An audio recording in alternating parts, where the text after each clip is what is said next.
This video is about how to have fair discussions with people about issues upon which you disagree, mostly in the context of Bible teaching, but it can apply to most anything in your life.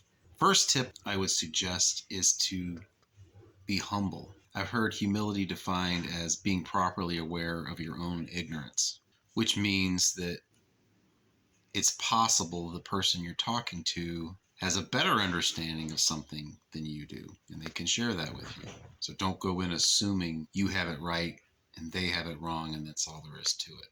Next thing I would suggest is learning the difference between a straw man argument and a steel man argument. Briefly, a straw man argument is a way of summarizing another person's viewpoint in a way that makes it look worse than it really is, so that when you argue against it, it's easy to disprove it. But what you're really disproving is your own made up version of what they're saying and not what they're actually saying. And we tend to do this. It's very hard to, we have to be deliberate. We have to be thinking about not doing that. The opposite of straw manning someone's argument or someone's viewpoint is steel manning. So I think of a straw man as something that's easily burned and knocked down and destroyed, and steel something that's tough and strong. Steel manning an argument means you state back the other person's viewpoint in words that they will agree with. Not only that, if possible, you might even make their argument stronger than it was.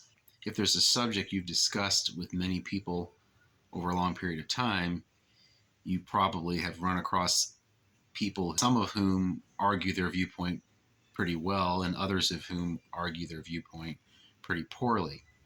So a lot of the time you will have heard a better argument for their viewpoint than they're actually making. And if that's the case, it's helpful to state a better version of their argument to strengthen their case.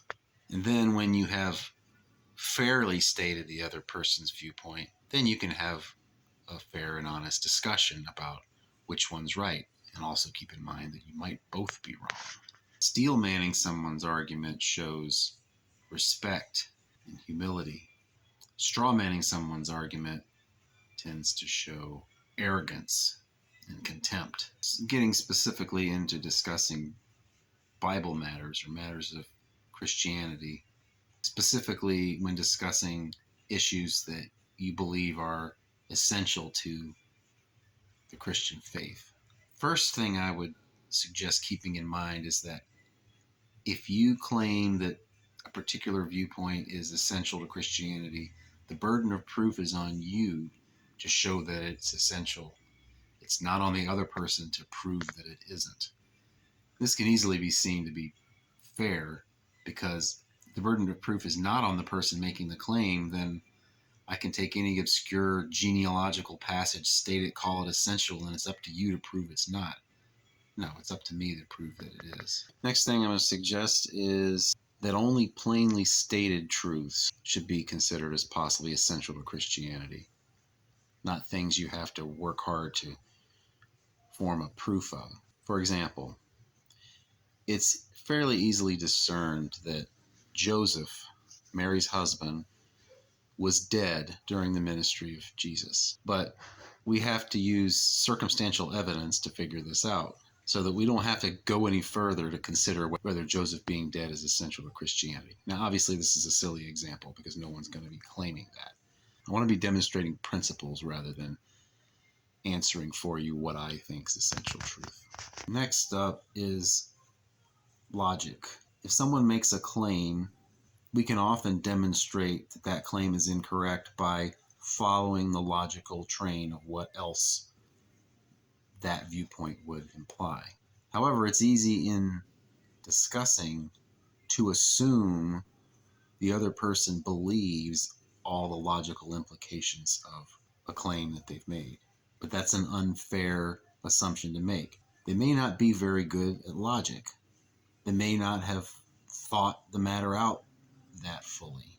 Now, it's certainly reasonable to use logic to try to convince the person that the viewpoint they've expressed is incorrect, but you cross the line into arrogance when you assume they must believe this logical consequence of something that they've claimed. Silly example. Let's suppose I claim that I'm 20 years old, and you try to show me you have a 30-year-old daughter. You can't be 20 years old. That's reasonable to try to demonstrate that I'm not really 20 years old.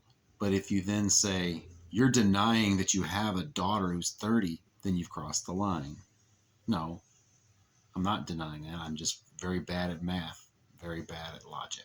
Treating people as if they believe something they don't believe just because logic would seem to indicate they, quote, should believe it based on something else they've said is unfair, unkind, unloving, unbiblical, and it promotes division. Another aspect of logical consequences of a particular claim is that it's easy to say if X is an essential teaching of Christianity, then any logical thing derived from X is also an essential teaching of Christianity.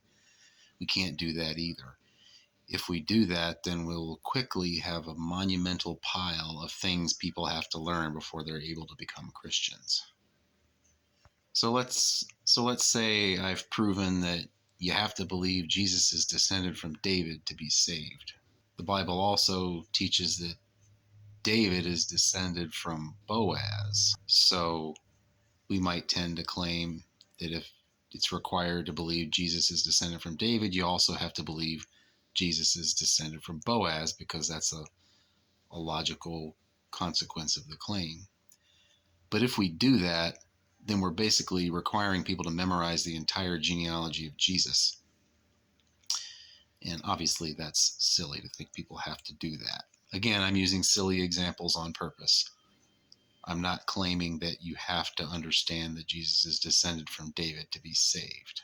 Next, let's suppose that you've proven that to be a Christian, you have to do 20 push-ups a day. If you prove that, all you've proven is that you have to do the push-ups. You haven't proven that a person has to know that it's a requirement.